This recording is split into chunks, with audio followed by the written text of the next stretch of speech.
Oke, jadi untuk jenis penelitian kita udah bahas pekan lalu ya, terkait apa-apa aja jenis penelitian itu. Ini udah dibahas.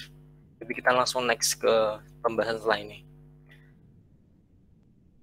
Oke, jadi untuk jenis penelitian kita ada 3 perspektif. Kemarin kita udah bahas berdasarkan number of context ada 3 jenis, yaitu cross sectional, before and after, sama longitudinal. Kemudian yang based on reference period of study, berdasarkan periode referensinya kita punya retrospektif, ada prospektif, sama retrospektif prospektif, jadi mix. Kemudian yang terakhir kita punya berdasarkan nature of investigation, ada 2, berdasarkan cara investigasinya. Ada secara eksperimental, biasanya secara lab, ada yang non eksperimental. Ini bisa dengan running software dan lain sebagainya, itu bisa secara non eksperimental. Maksudnya itu tidak berhubungan sama laboratory kayak gitu. Oke, kita masuk ke research methods atau methodology. Jadi bedanya dari research methods dan methodology adalah, jadi kalau metode penelitian itu kayak apa istilahnya, step-step kita melakukan penelitian. Nah, kalau metodologi itu lebih ke ilmuannya, ilmu. Logi kan ilmu, maksudnya kayak biologi, kemudian ada farmakologi dan lain sebagainya, itu adalah suatu cabang keilmuan terkait sesuatu kayak gitu. Nah, metodologi itu adalah sebenarnya suatu cabang juga terkait bagaimana kita melakukan suatu metode penelitian kayak gitu. Nah, untuk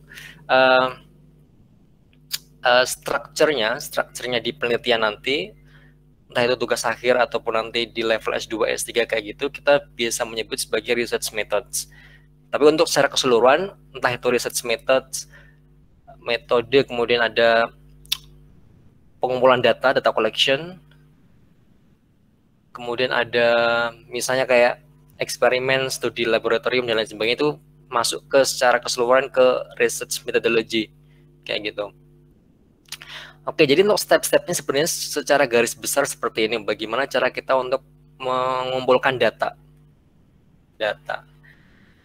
Jadi untuk research method sebenarnya kan kita pengen tahu dari rumusan masalah kemarin yang kita udah bikin kayak gitu, kemudian tujuan penelitiannya apa. Kan sebenarnya kita pengen jawab kan bagaimana tujuan penelitian itu dijawab dengan step by step yang perlu kita lakukan untuk penelitian akhirnya mendapatkan jawaban itu. Nah, untuk research method itu kita perlu tahu datanya dari mana aja, apakah data primer, data sekunder, dan lain sebagainya. Nah, yang pertama jenisnya, jenis apa istilahnya kalau kita breakdown secara general kayak gitu, ada yang namanya ontologi, epistemologi, metodologi, method, sama sources. Jadi ontologi itu seperti apa ya istilahnya? Seperti disiplin ilmu kita. Jadi mungkin yang milih geotek atau transport atau hidro atau structure kayak gitu, itu masuknya ke ontologi. Nah, kemudian epistemologi itu lebih yang apa yang kita ketahui terkait hal itu. Maksudnya adalah kan ada di bidang hidro kan ada banyak kan, misalnya cabangnya, ada pantai, ada rawa, ada danau, embung lah. Kemudian kira-kira kita mau fokus di mana sebenarnya? Maksudnya yang kita lebih kuasai itu di bidang apa? Nah, itu lebih masuknya ke epistemology. Kemudian metodologi adalah how can we go about acquiring that knowledge. Jadi kalau misalnya kita mau mencapai suatu tujuan, rumusan masalah, kita udah kebayang belum sih terkait hal tersebut kayak gitu. Nah, kemudian setelah itu kita masuk ke methods. Jadi itu lebih apa ya? Lebih detailnya dari metodologi. Jadi kalau metodologi itu lebih secara garis besar generalnya seperti apa. Kalau research methods itu lebih like spesifik, lebih in detail proses kayak gitu. Nah, baru dari research method kita tahu bahwa oh ternyata untuk dapat data ini saya harus melakukan ini, saya harus melakukan ini, untuk dapat hasil ini saya harus melakukan running software A, B, C, dan seterusnya. Nah, kita masuk ke sources-nya. Apa yang akan kita gunain selama mendapatkan jawaban dari tujuan penelitian kita kayak gitu.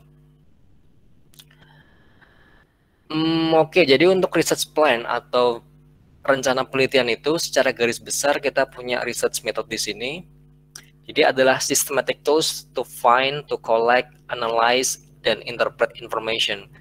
Jadi apapun yang kita gunakan untuk mendapatkan informasi, mengumpulkan informasi itu maksudnya ke research method. Nah, baru di research method itu lebih ke spesifiknya lagi, apa yang kita gunakan.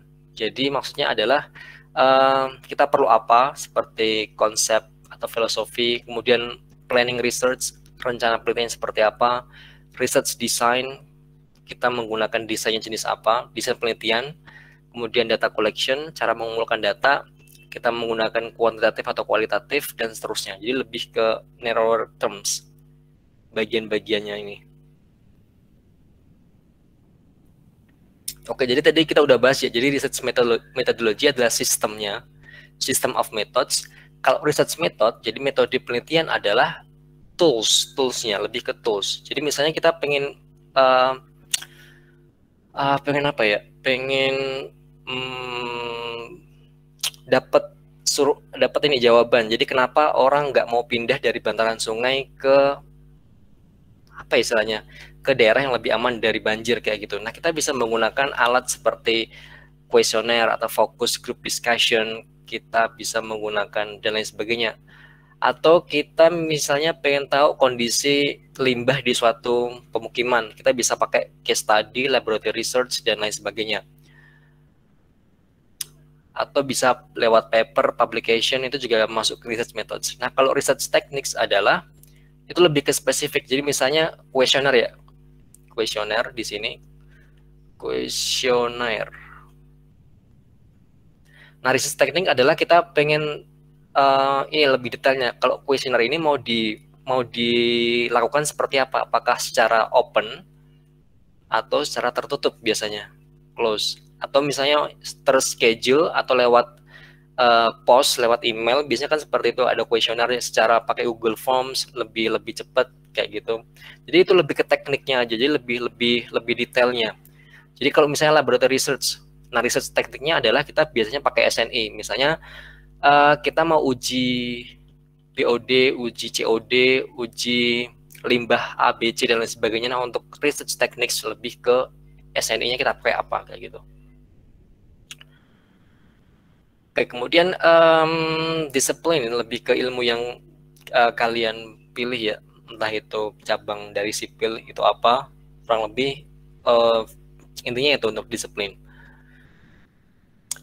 Nah, kemudian disiplin yang dimaksud di sini adalah meskipun kita memilih salah satu topik gitu ya, di transport misalnya, sometimes kita perlu melakukan sesuatu atau membutuhkan beberapa disiplin ilmu untuk menjawab pertanyaan yang kita inginkan. Misalnya ini, kita pengen mengurangi limbah, mengurangi kandungan limbah pencemar. Misalnya BOD, COD, atau nitrat, fosfor, kayak gitu kan, di suatu danau atau embung. Kalau misalnya kita ambil hidro, nah kemudian untuk menjawab ini kita nggak hanya apa istilahnya, nggak hanya fokus pada environmental doang. Misalnya kita mau melakukan solusi menggunakan biology approach. Jadi kan kita perlu biologi di sini. Ada biologi, mungkin ada ilmu kehutanan juga misalnya, terkait pollution, atau misalnya untuk limbah ini atau apa ya istilahnya, berbahaya karena sometimes ada suatu kasus di mana limbah itu ketika banjir itu sampai ke jalan, sehingga ketika banjir di jalan merusak apa istilahnya, perkerasan jalan, jadi aspaltnya rusak, perkerasan atau pavementnya. Misalnya kita fokusnya ke sana. Jadi ada banyak apa istilahnya, disiplin ilmu yang perlu kita ketahui sebelum kita menjawab pertanyaannya. Tergantung case yang kita pilih sebenarnya, tapi kurang lebih seperti itu. Bisa jadi antara medicine sama engineering, atau medicine, engineering, mathematics. Jadi bisa lebih dari itu biasanya. Tapi biasanya kalau misalnya kita melakukan suatu analisis penelitian, kemungkinan kebanyakan besar lebih ke single disiplin ya. Untuk level yang sarjana atau sarjana terapan biasanya lebih ke single atau cross disiplin. Mungkin ada tambahan satu lagi dari topik apa gitu, dari bidang apa. Nah, oke. Jadi cara berpikir ketika kita mau ke bab 3 metode penelitian adalah kita udah tahu target kita apa, lebih ke ontologi, babnya apa, maksudnya bidangnya apa, kemudian epistemologi kita tahu apa aja, kemudian software yang kita tahu apa aja, metode yang kita tahu apa aja, baru kita masuk ke metodologi. Jadi kita akan memilih dari sekian software yang kita tahu, sekian pekerjaan lab yang kita tahu, kita baru bisa memilih metodologi yang pas untuk penelitian kita. Baru kita masuk ke methods. Methods ini lebih ke data collection, data techniques, data processing, gimana cara memproses data-data kita untuk menjadi suatu hasil kayak gitu, dan lain-lain. Nah, jadi kalau misalnya dibuat suatu alur, jadinya seperti ini research approach-nya. Jadi kita punya philosophical worldview lebih ke fenomena biasanya. Fenomena, kemudian kita punya designs, kemudian kita punya research methods. Jadi itu suatu hal yang berkaitan antara philosophical worldviews, research method, sama desain penelitian kita. Oke, jadi kalau ada juga yang teknik onion diagram. Jadi biasanya kan kita ada banyak ada banyak perspektif terkait apa yang ingin kita capai di tujuan penelitian. Ada positivism, realism, interpretivism, dan lain sebagainya. Kemudian apakah kita mau mengambil kesimpulan secara deduktif atau induktif. Nah, biasanya kalau kuantitatif atau yang lebih ke engineering atau lebih ke science itu lebih ke deduktif biasanya. Kemudian setelah dari deduktif ini kita cari apa istilahnya?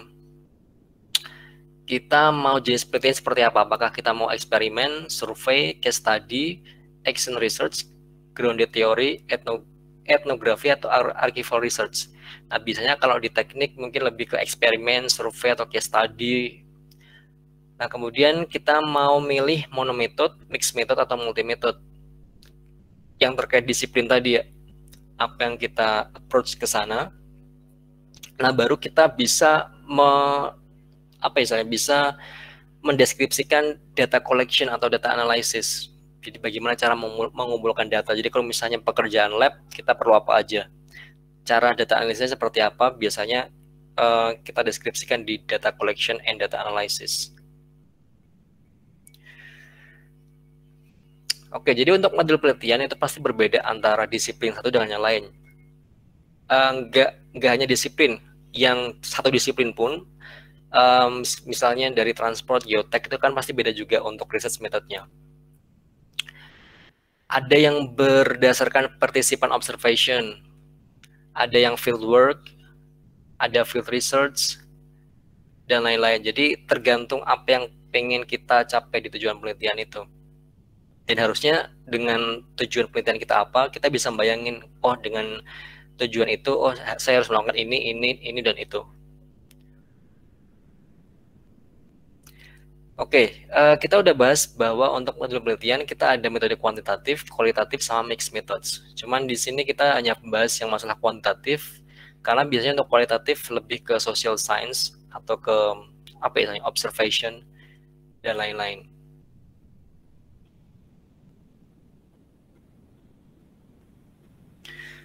Nah, kalau misalnya kita pengen tahu apakah kita menggunakan kualitatif atau kualitatif, kita sebenarnya bisa menentukannya dengan beberapa topik, beberapa komponen yang bisa kita jawab. Jadi misalnya research process, jadi proses penelitian yang pengen kita lakukan seperti apa, kemudian tujuan penelitian, kemudian form of reasoning, description of findings.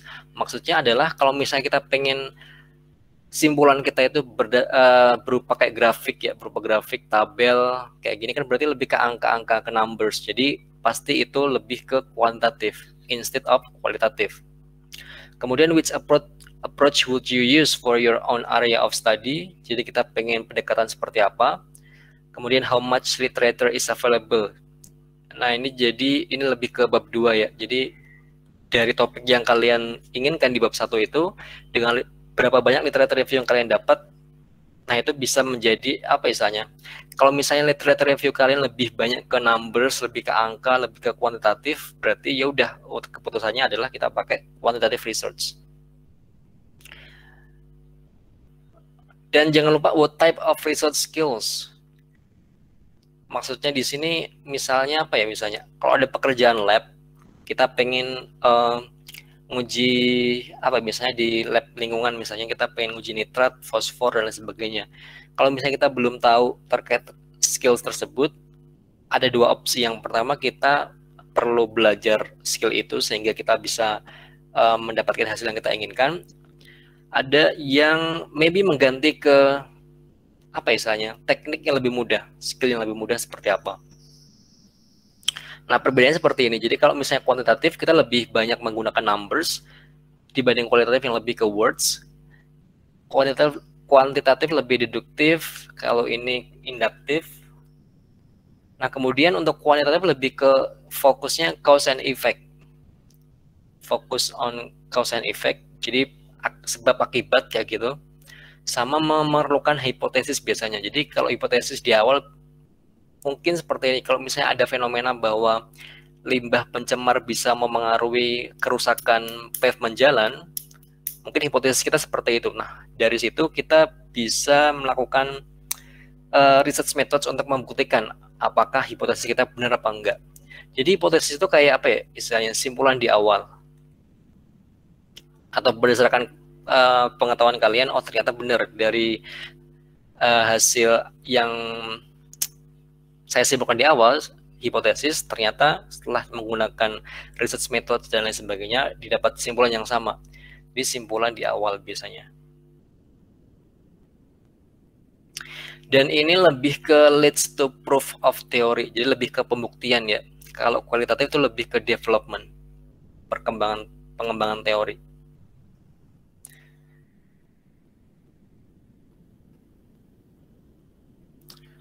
Oke, kalau kualitatif lebih fokus ke suatu non variables. Jadi kita tahu variabel-variabelnya apa aja. Misalnya limbah pencemar A, B, C, atau misalnya variabel kemacetan jalan A, B, C dan lain sebagainya.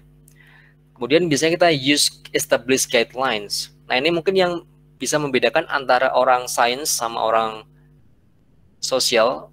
Sains dan sosial itu kan biasanya untuk teman-teman di sains kan mereka lebih ada apa misalnya SOP, ada panduan, ada SNI dan lain sebagainya. Kalau teman-teman di sosial biasanya lebih ke flexible guidelines. Jadi they don't know the specific, atau misalnya kita pengen melakukan apa misalnya wawancara, kan itu nggak ada panduan yang fix gitu kan untuk mendapatkan jawaban yang benar apa atau yang lebih komprehensif seperti apa. Jadi lebih ke flexible guidelines. Dan untuk kuantitatif mereka hasilnya nanti akan lebih ke objektif dibanding yang kualitatif nanti lebih subjektif. Kemudian untuk kualitatif lebih ke explain and predict, bisa memprediksi. Jadi misalnya dari simulasi, software dan lain sebagainya lebih ke sana. Kemudian lebih ke test, confirm, and validate the theory. Dibanding kualitatif dia lebih ke build teorinya. Jadi kadang ada teori yang belum ada. Kalau misalnya mau mengembangkan itu, nah itu lebih pas kalau misalnya pakai kualitatif. Oke, kemudian untuk alasannya form of reasoning dia lebih ke deductive analysis. Kalau kualitatif lebih ke inductive. Jadi dari general case ke specific situation. Kalau inductive lebih ke dari spesifik ke general case. Kuantitatif lebih ke numerical, statistik, scientific. Ini lebih ke words, quotes, personal voice, literary style. Oke, cara lain untuk menentukan penelitian kita kuantitatif atau kualitatif adalah apakah objek penelitian kita itu dapat diukur. Kalau misalnya dapat, berarti kita pakai kuantitatif. Kemudian apakah kita bisa melakukan apa misalnya konfirmasi, validasi atau prediksi atau simulasi something terkait fenomena. Kalau misalnya yes, kita pakai kuantitatif. Dan kebanyakan dari tugas akhir atau penelitian dari bidang-bidang teknik sipil kayak gitu, kita pasti bisa melakukan pengukuran, pasti kita bisa melakukan simulasi, entah itu dari misalnya kondisi gedung dengan gempa atau tanpa gempa kita bisa melakukan simulasi itu. Berarti mereka menggunakan seluruhnya quantitative research. Nah, kebanyakan juga quantitative research itu literature review-nya itu lebih banyak dibanding sama kualitatif. Jadi itu lebih limited. Kemudian lebih ke statistik, lebih ke scientific style, itu kuantitatif. Jadi kalau misalnya kalian lebih prefer untuk naratif style, kemudian subjektif, bisa pakai yang qualitative research.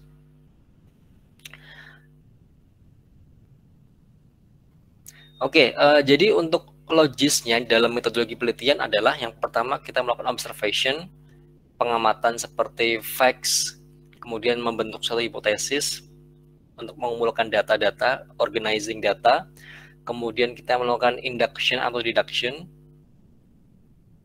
kemudian kita baru melakukan testing. Nah, testing ini adalah dari hasil bab 4 biasanya, bab 4.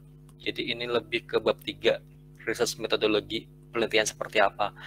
Kalau misalnya hipotesis kita di sini itu A, ternyata hasil di bab 4 adalah B misalnya, berarti kita melakukan evaluasi apa yang salah, kemudian kenapa nggak sesuai dengan hipotesis kita, kayak gitu. Nah, kurang lebih flow-nya seperti itu.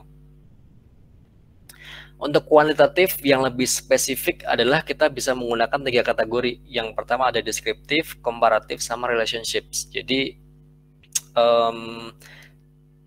penjelasan ini biasanya penjelasan fenomena biasanya. Komparatif biasanya kita perbandingan terkait apa istilahnya, banjir di kota A, B kenapa berbeda, atau metode yang digunakan itu kenapa berbeda. Terus di negara A, B, C kenapa berbeda, metodenya kurang lebih seperti itu. Kalau relationship itu lebih ke hubungan antara variabel. Jadi kenapa, apa hubungan antara debit banjir versus kapasitas hidrolika misalnya. Kapasitas hidrolika bangunan air. Contohnya seperti itu. Ya kurang lebih kita bisa menjawab semuanya ini, deskriptif, komparatif, sama relationships. Oke, gimana cara membedakannya? Yang pertama adalah kita perlu mengetahui berapa variabel yang kita inginkan, yang kita uji nantinya di penelitian kita. Kalau misalnya 1, berarti kita cuma pakai descriptive questions. Kalau misalnya 2 atau lebih, apakah itu bisa dibandingkan? Kalau bisa kita pakai comparative questions, kalau nggak bisa kita pakai relationship questions.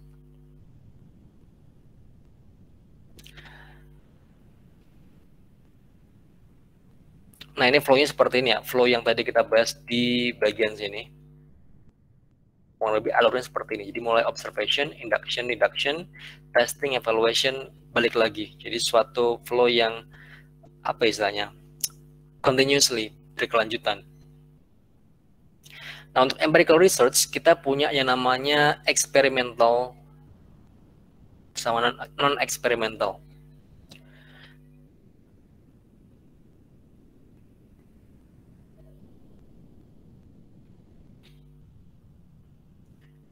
Oke, jadi untuk eksperimental itu lebih ke lab based. Mana itu?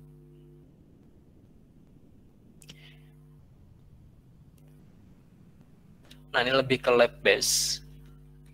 Maksudnya adalah kita udah punya guidelines bagaimana melakukan sesuatu, bagaimana menguji variabel. Kalau non eksperimental dia lebih ke cause effect interpretation. Nah, kita bisa pakai beberapa cara ya, seperti running software atau misalnya focus group discussion, atau mungkin apa ya, minta pendapat terkait sesuatu kepada para ahli, itu juga bisa masuk ke non eksperimental.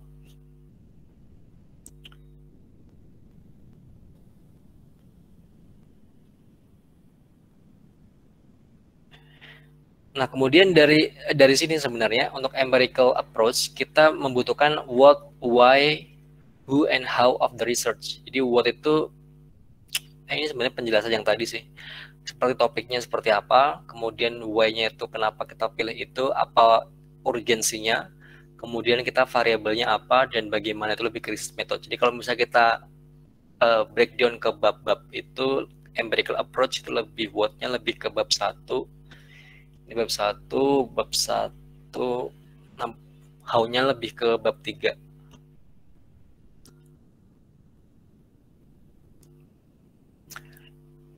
Oke, untuk key characteristic of empirical research sebenarnya seluruh topik di bidang engineering, nggak hanya engineering sih, tapi semuanya itu pasti punya specific research questions to be answered. Jadi kita pasti punya pertanyaan yang perlu kita jawab di sana. Nah, itulah kenapa kita perlu mendefine populasi, kemudian fenomena, dan lain sebagainya untuk diinvestigasi yang harusnya ini masuk ke batasan permasalahan. Kenapa kita perlu batasan masalah? Kita udah bahas kemarin bahwa kita punya limited time, kita punya limited funding, dan lain sebagainya. Sehingga kita hanya bisa melakukan analisis terbatas. Nggak bisa seluruh analisis kita kerjakan dalam satu tugas penelitian. Pekerjaan penelitian. Nah, kemudian kita baru bisa membreakdown topik-topik ini, perumusan masalah ini menjadi introduction, methodology, results, and discussion. Yang nantinya ini biasanya adalah di bab 1, bab 3, ini di bab 4.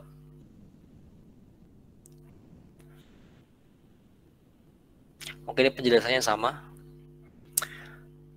Nah, untuk membedakan antara kuantitatif sama kualitatif sebenarnya seperti ini. Mungkin kita bahasnya yang kuantitatif aja kali ya. Oke, kuantitatif. Oke. Nah, kuantitatif ini kalau misalnya kita perlu ada yang namanya intervention research sama non-intervention research. Jadi lebih ke apa ya istilahnya? Ke variabel yang berhubungan. Jadi kalau misalnya kita punya lebih dari 2 variabel, misalnya yang menyebabkan banjir, misalnya tata guna lahan,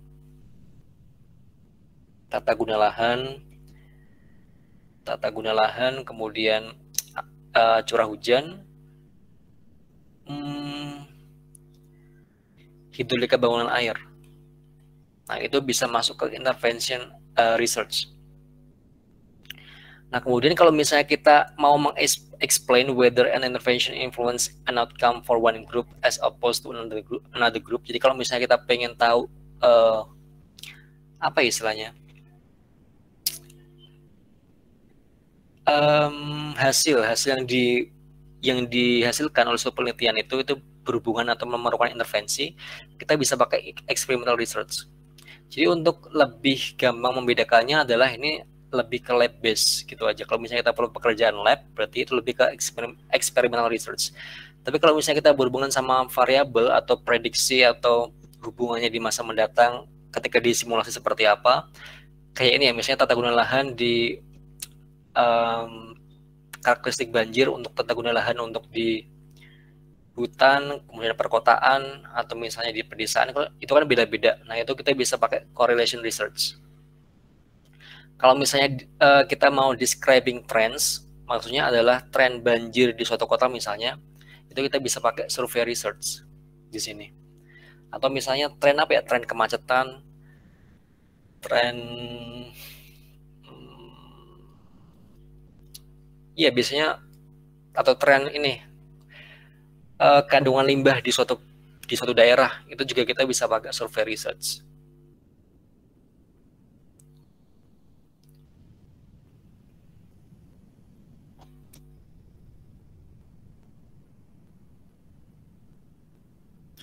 Oke, ini penjelasannya kita udah bahas tadi ya, bagaimana cara kita melakukan metodologi,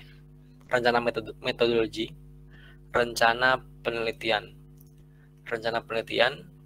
Jadi kita perlu tahu research question-nya apa, ini di bab 1. Nah, kemudian which methodologies will be best for you to use. Jadi ini tadi di epistemologi.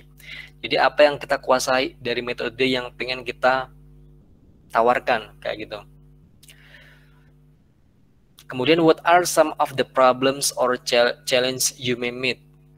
Ini lebih ke apa ya misalnya? Biasanya kalau kita running software kan pasti banyak sekali permasalahan atau tantangannya kan. Nah, kita bisa tulis di methodology plan.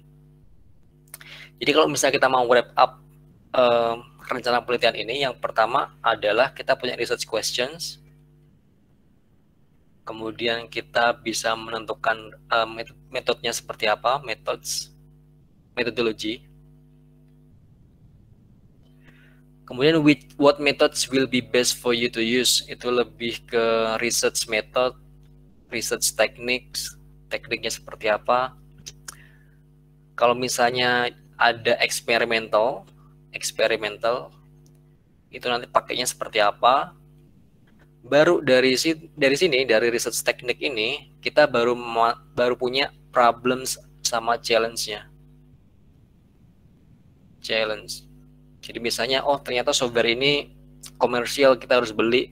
Kalau misalnya seperti itu, berarti kita perlu mencari alternatif software lain.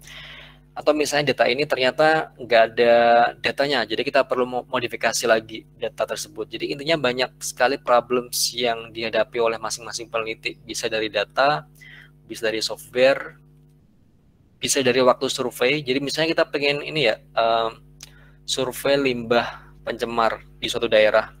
Itu kan baiknya kan saat nggak hujan gitu kan, dan ternyata ketika hari H hujan. Nah, itu bisa menjadi salah satu permasalahan juga.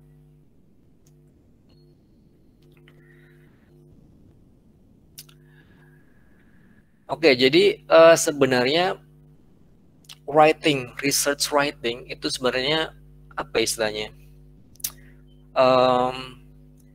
Menjadi momok untuk most people ya. Jadi banyak orang atau mungkin all of students kayak gitu, pasti apa istilahnya, mengalami kesulitan atau mengalami kebingungan atau anxiety apakah ini benar apa enggak dalam satu penelitian, dan itu adalah hal yang wajar sebenarnya. Hal yang wajar. Jadi kalau misalnya kita menganggap ini penelitian saya oke gak ya, ini metodenya oke gak ya, itu adalah sesuatu hal yang wajar. Dan sebenarnya itu adalah termasuk ke apa istilahnya, scientific methodnya seperti itu. Jadi untuk scientific method yang seharusnya kita lakukan ketika kita melakukan penelitian kan, kita mengobserve natural phenomena. Kita mengamati kejadian di sekitar kita seperti apa, kita membuat hipotesis, kemudian kita melakukan eksperimen. Kalau misalnya gagal, kita melakukan modify hipotesis, dan seterusnya, baru kita melakukan establish teori. Tapi kenyataannya kok nggak selancar itu sebenarnya. Jadi kita biasanya seperti ini ya, kita membuat teori-teori yang sendiri kayak gitu. Kemudian kita mendesain minimum experiments that will suggest theory is true. Jadi kita menganggap bahwa pokoknya saya pengen running software ini sesuai dengan teori kayak gitu. Padahal seharusnya actually it's okay kalau misalnya apa yang kita hasilkan di sini, apa yang kita hasilkan di bab 4 itu nggak sesuai dengan teori atau hipotesis. Nah, baru kita nanti bisa bahasnya di pembahasannya. Kenapa nggak sesuai teori, apa yang salah, dan lain sebagainya. Jadi untuk melakukan penelitian itu, kita nggak harus, apa istilahnya, nggak harus 100% benar kayak gitu.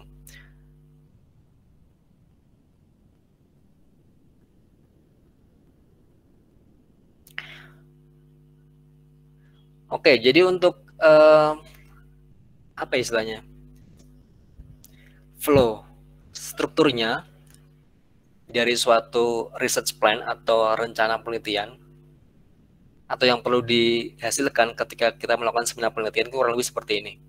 Jadi kita punya, ini lebih ke dokumen Word-nya ya. Kalau presentasi itu lebih ke ini bab satunya, yang kemarin kita udah bahas seperti research problem, data review, tujuan penelitian, kemudian batasan masalah seperti apa.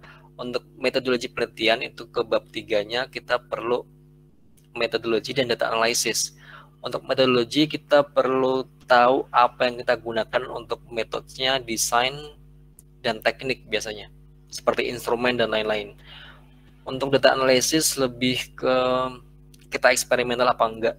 Kalau misalnya eksperimen kita pakai SNI apa dan lain-lain.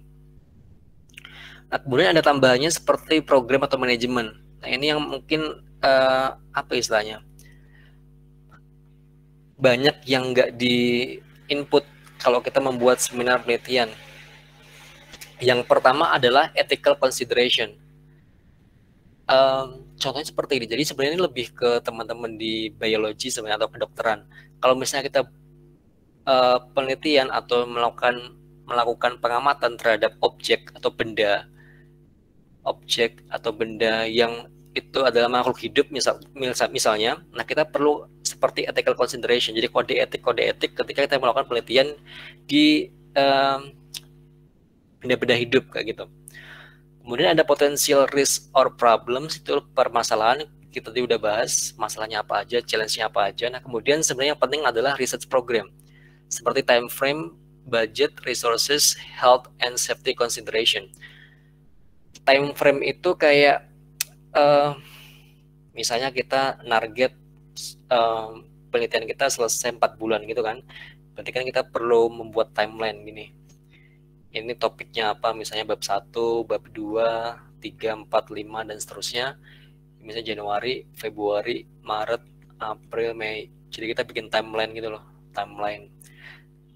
Nah harusnya antara students, mahasiswa dengan supervisor atau pembimbingnya adalah mereka sudah menyepakati bahwa timeline ini harus dipatuhi kedua belah pihak kayak gitu. Kalau misalnya dari student sepakat bahwa dia sanggup melakukan penelitiannya selama 1 bulan dan menurut supervisor itu udah oke, berarti ya udah bisa dijalankan selama 1 bulan itu.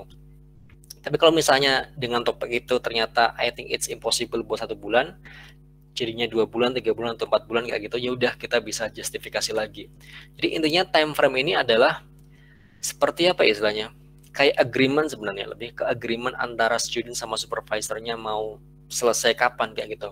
Dan harapannya sebenarnya adalah supervisor yang idealnya adalah dia they help the students untuk memenuhi time frame-nya kayak gitu. Dan dari pihak students mereka juga harus punya apa istilahnya awareness bahwa oh ini udah disepakati oleh supervisor kayak gitu. Karena kebanyakan kita sometimes ada students yang maybe fail di experimental lab-nya dan kemudian dia apa ya, permasalahan yang ada selama ini adalah dia nggak bilang ke pembimbingnya bahwa ada suatu permasalahan di situ. Dan idealnya adalah kalau misalnya kita melakukan menemukan permasalahan seperti running software nggak bisa, kemudian kuesioner nggak jalan, survei nggak jalan karena ini dan itu, nah harapannya adalah bisa dikonsultasikan ke supervisor dan harapannya mendapatkan jalan keluar kayak gitu. Karena beberapa case di mana time frame mahasiswa itu lama dari biasanya adalah the communication between the students and the supervisor mungkin agak weak di situ, agak lemah di situ. Jadi harapannya apa ya istilahnya, ada suatu prinsip yang itu disepakati oleh banyak penelitian, nggak hanya di Indonesia tapi di luar negeri, bahwa ketika nanti kalian mau lanjut apa enggak ya, entah itu di S2 atau S3, yang paling penting itu sebenarnya bukan universitasnya. Jadi you should choose the supervisor first before the university. Karena perjalanan S2, S3 itu kayak apa istilahnya? Temporary marriage, jadi kayak pernikahan sementara gitu. Jadi kita pasti akan bertemu supervisor kita, pembimbing kita itu selama, kalau misalnya S2 2 tahun, S3 mungkin 3-4 tahun kayak gitu. Jadi we should choose the right supervisor first before choose the university. Tapi kalau misalnya kita mau choose university first, sebenarnya nggak masalah. Cuman apakah kita akan mendapatkan supervisor yang apa ya, yang klik atau yang klop dengan kita, kan itu belum tentu. Jadi saran-saran di luar sana dari teman-teman yang udah S2, S3 dan seterusnya, ketika kita mau melakukan suatu research, firstly adalah choose the supervisor first instead of the university. Jadi kalau misalnya kita supervisor udah klop, maksudnya apa istilahnya, maybe they care about the students, kemudian kalau misalnya ada permasalahan dia pasti bantu kayak gitu, saya pikir studinya akan selesai dengan sesuai dengan timeline yang disepakati kayak gitu. Kemudian ada budget ini lebih ke funding sih sebenarnya, keuangan. Jadi kalau misalnya ada pembimbing yang mungkin punya dana penelitian, maybe bisa dimanfaatkan, itu juga bisa. Kemudian resources itu lebih ke literature review, data-data itu ada apa enggak. Kemudian health and safety consideration.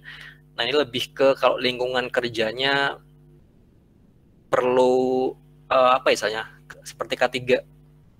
Misalnya kita melakukan suatu analisis di gedung yang sedang dikonstruksi, itu kan perlu safety consideration kan. Atau misalnya kita mau survei atau ngambil sampel di danau, embung, itu kan kita perlu safety consideration. Keselamatannya seperti apa, perlu apa aja yang perlu kita siapkan, entah itu pelampung, perahu karet, dan lain sebagainya, kayak gitu. Dan yang terakhir adalah references daftar pustaka. Oke, kita masuk ke strategi pengumpulan data. Data collection strategies. What's next slides? Jadi untuk pengumpulan data itu kita ada 2 jenis yang saya pikir semuanya udah familiar dengan itu. Yang pertama ada data primer, yang kedua ada data sekunder. Data primer itu yang lebih ke first hand experience. Biasanya contohnya adalah eksperimen. Kalau di lab itu berarti kita pakai data primer, participant observation, pengamatan langsung, survei, case study, dan lain-lain, itu bisa kita pakai data primer. Nah, kemudian untuk data sekunder kita biasanya pakai books, journals, papers. Intinya adalah it is difficult to obtain the primary data. Jadi misalnya data hujan ya, data hujan. Itu kan biasanya kita gunain datanya sekitar 10-15 tahun gitu kan. Dan itu nggak mungkin kita lakukan pengambilan data secara langsung atau secara primer. Karena kalau gitu berarti penelitian kita akan selesai dalam sekian tahun itu. Sehingga kita di sini pakainya yang secondary data. Jadi historical data itu kita bisa menggunakan secondary di sini. Karena it is difficult to obtain the primary data langsung. Nah, kemudian metode fieldwork. Jadi fieldwork itu apa ya? Pekerjaan lapangan. Jadi kalau misalnya kita melakukan suatu survei atau pekerjaan lab atau apapun itu, nggak hanya fieldwork ya, kita bisa sukses untuk mengumpulkan data kalau misalnya kita udah punya perencanaan terlebih dahulu. Karena kebanyakan kita kalau melakukan survei kan tinggal survei gitu aja kan, maksudnya kita nggak ada timeline. Maksudnya ketika survei kita perlu apa aja, kita perlu dapat data apa aja kayak gitu. Jadi kadang kita ada miss ketika survei sehingga it is very difficult untuk ngambil data lagi. Jadi untuk fieldwork atau metode apapun itu, entah itu lab dan lain sebagainya, kita punya 3 stages. Yang pertama ada pre-fieldwork, planning, fieldwork sama post-fieldwork. Sebenarnya no universal approach ya, jadi nggak ada pendekatan yang secara universal disepakati oleh orang-orang. Jadi each program is different and different methods are used in different disciplines. Jadi misalnya kita mau melakukan fieldwork di sini, survei atau pekerjaan lab. Nah, kita perlu melakukan pre-fieldwork planning, perencanaan. Jadi misalnya kita mau survei kapan, misalnya kita mau ambil sampel ini ya, sampel air untuk uji limbah, kandungan limbah di danau X misalnya. Jadi kita perlu sampel work ini sebanyak mungkin 3 hari ya, 1 hari, 2 hari, 3 hari, 3 kali selama 3 hari.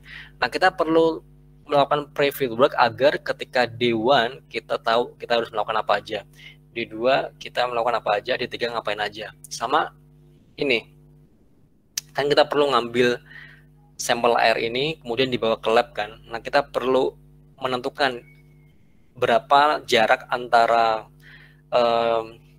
air itu, tempat air itu, badan air itu ke lab. Dan itu bisa mempengaruhi hasilnya juga sebenarnya, sehingga kita perlu merencanakan dengan spesifik di pre-fieldwork yang bagian ini.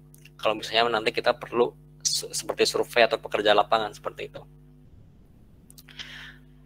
Nah, untuk fieldwork yang social science itu lebih banyak berhubungan sama orang ya, seperti interviews, questionnaires, observation, experiments, focus group discussion, dan lain sebagainya. Ada juga case study juga. Dan cara untuk merencanakannya adalah yang pertama kita perlu mendesain the best field sites. Jadi studi kasusnya di mana lokasinya. Kemudian is access to this research field possible? Apakah akses di sana possible? Maksudnya adalah kan ada suatu badan air yang mungkin agak susah untuk dijangkau. Misalnya ini danau ya, ini danau, ini hulu, ini hilirnya. Nah, biasanya di hulu kan di hutan itu kan, di hutan terus berbahaya kayak gitu. Nah, kemudian apakah ini possible apa enggak ketika kita mengambil sampel di sana? Kalau nggak bisa, harus seperti apa? Kalau misalnya kita nggak tahu seperti apa yang kita lakukan, berarti kita perlu discuss dengan supervisor kita kayak gitu. Kemudian appropriate data collection methods. Pengumpulan datanya seperti apa metodenya? How many information? Kita perlu berapa sampel misalnya? Will you use surveys? Apakah kita perlu survei? Kalau misalnya enggak, berarti kita bisa skip bagian ini. Apakah kita perlu wawancara? Kalau misalnya enggak, kita bisa skip. Kemudian ini masih interviews ya, interviews. Nah, how do I organize my data and analyze my notes? Jadi bagaimana organisasi data kita? Data primer itu apa aja? Data primer itu apa aja? Data sekunder apa aja? Itu kita perlu list di sini apa aja. Oke, lebih detailnya seperti ini. Misalnya ini data ini adalah source-nya. Ini data primer, ini sekunder. Jadi misalnya kita punya data primer seperti survei. Nah, kita perlu melakukannya kapan? Kita perlu mention, rencana adalah di bulan ini, tanggal ini, jam sekian, selama beberapa jam. Kalau sekunder misalnya data hujan, kita dapat dari instansi A, B, C, dan seterusnya. Jadi ketika kita melakukan seminar penelitian, seminar proposal kayak gitu, ketika kita udah menampilkan data kita, dan kita tahu bahwa untuk mendapatkan data itu kita tahu bagaimana caranya, I think the rest of it is easy ya. Maksudnya kita udah tahu, dapat data ini dari ini, kayak gitu.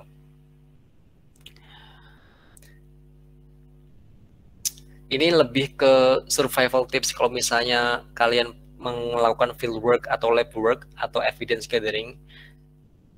Ada suatu Murphy Law bahwa things will go wrong in any given situation. Jadi kita nggak bisa expect bahwa penelitian kita akan berjalan baik-baik saja. Karena pasti ada suatu masa di mana di suatu titik ya, di suatu bab itu kenapa seperti ini hasilnya, kenapa seperti itu hasilnya, kita bisa menemukan banyak permasalahan dan it's normal. Jadi itu adalah sesuatu yang normal ya, normal aja.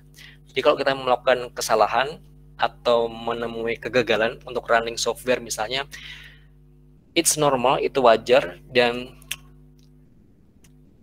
yang pertama kita lakukan adalah don't panic. Jadi jangan panik. Karena kalau kita panik, biasanya kita lebih ke depres gitu ya. Kita depres, kita nggak pengen lanjutin penelitian kita. Maksudnya kita butuh space time yang lama, sehingga menyebabkan time frame kita yang awalnya mungkin 4 bulan, jadi lebar, nambah semester kayak gitu.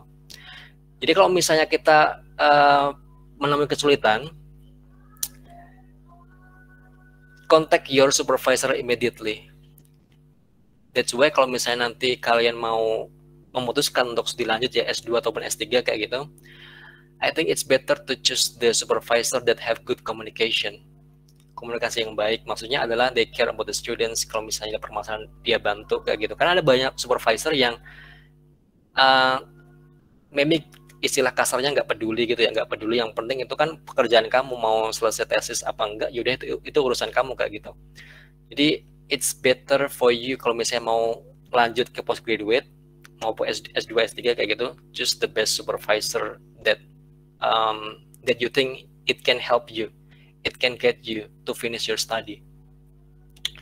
Kemudian always take more samples and observation than you need. Jadi kalau misalnya kita merencanakan sampel kita itu apa istilahnya, ngambil sampelnya mungkin penelitian kita desainnya 10 sampel. Nah, kita perlu take more samples buat apa misalnya? Misalnya kita gagal uji lab misalnya. Jadi mungkin kita di sini ngambilnya 15 atau 20 sampel.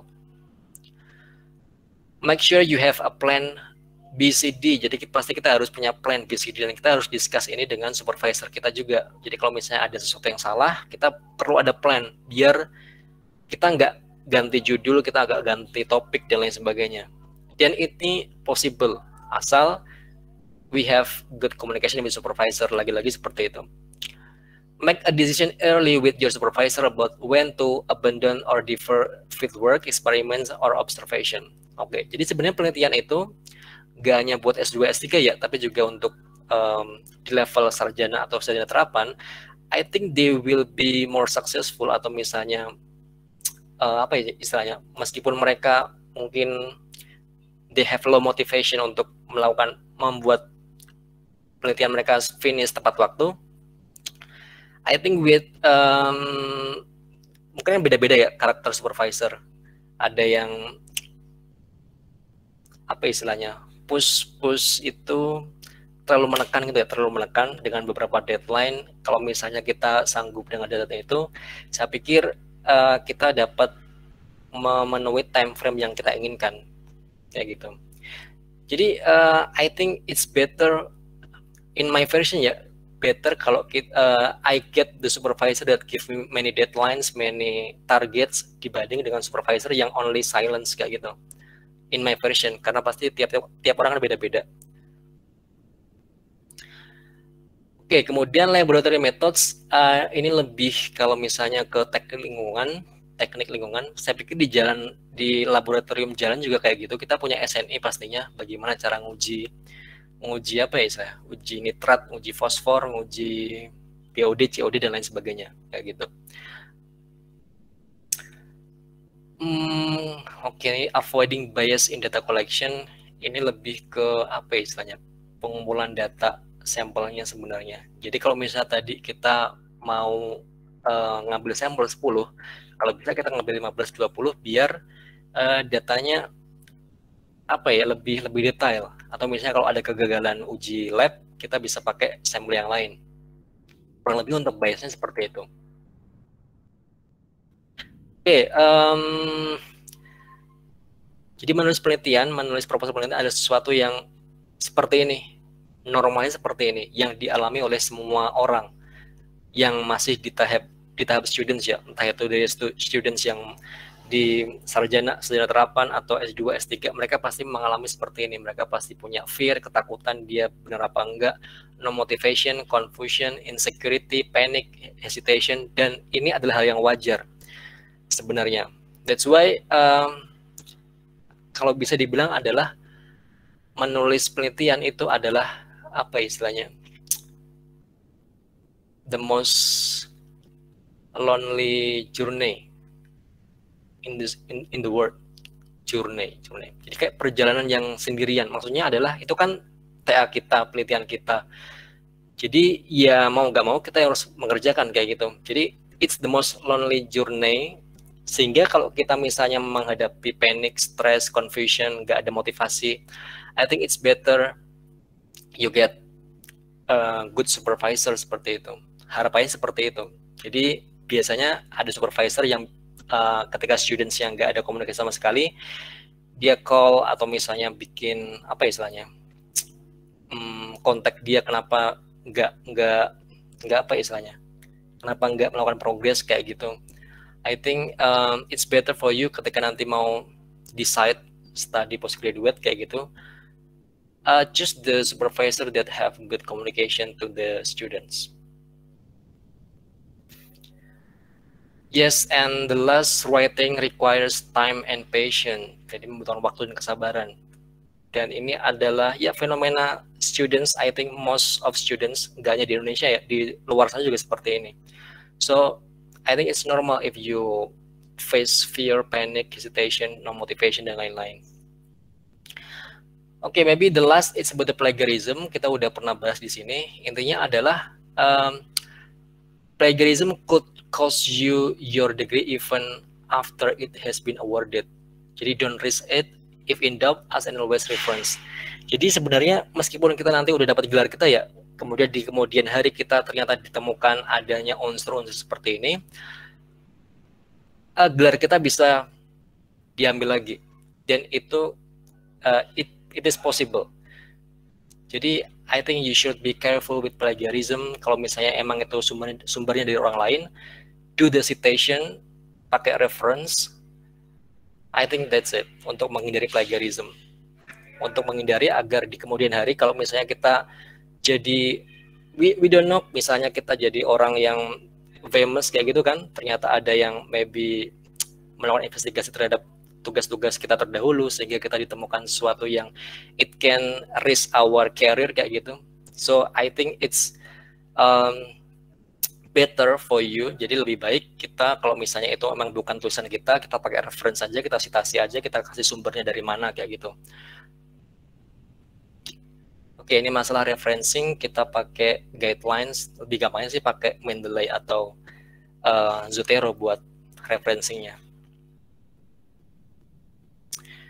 Oke, ini yang terakhir, why would you present your data like this? Ini lebih ke apa ya? Lebih ke visualisasi data aja sebenarnya. Jadi kita bisa pakai, ini kan agak kompleks ya. Jadi kalau bisa kita pakai tabel seperti ini. Kemudian kita juga bisa pakai tabel seperti ini. Tapi nggak semua data kita harus pakai tabel ya. Misalnya adalah ini tabel seperti ini karena ada banyak. Nah ini akan lebih gampang dibaca kalau misalnya kita pakai grafik seperti ini. Ini tinggal pemilihan visualisasi sebenarnya biar gampang dibaca datanya. Oke, seperti ini tabel, ini grafiknya seperti ini. Jadi kan lebih gampang ketika membaca tabel angka-angka ini adalah dalam bentuk grafik seperti ini.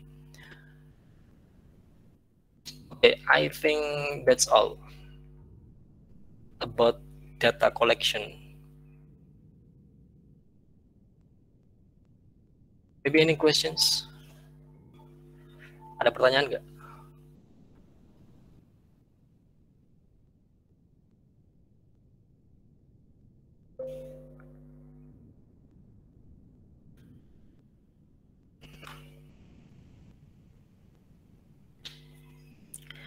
Oke, kalau gak ada pertanyaan,